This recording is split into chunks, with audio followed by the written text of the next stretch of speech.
মানুষের সাইকোলজি এক এক সময় এক একভাবে ট্রিগার্ড হয়। আমাদের সাইকোলজিতে হচ্ছে যে এমন কোনো কমন রুল নাই যেই রুল দিয়ে আপনি দুনিয়ার সবাইকে ব্যাখ্যা করে ফেলতে পারবেন। ইভেন দুনিয়ার সবাই বাদ, একটা মানুষকে হচ্ছে যে কোনো একটা রুল দিয়ে কন্টিনিউয়াসলি আপনি ব্যাখ্যা করতে পারবেন না, কারণ এটা প্রতিনিয়ত চেঞ্জ হয়, বিভিন্ন ফ্যাক্টরের দ্বারা চেঞ্জ হয়। একই মানুষ আমরা এক এক সময় এক এক জায়গায় এক একভাবে রিয়াক্ট করি।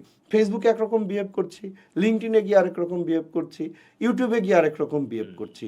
তো এই যে মানুষের যে সাইকোলজি বোঝা, তার বিহেভিয়ার বোঝা, এবং সেই বিহেভিয়ার অনুসারে তাকে হচ্ছে তার সাথে কানেক্টেড হয়ে তাকে কনভিন্স করানো দিন শেষে যে নাও ভাই, আমার এই প্রোডাক্ট বা সার্ভিসটা তোমার প্রয়োজন, তুমি নাও।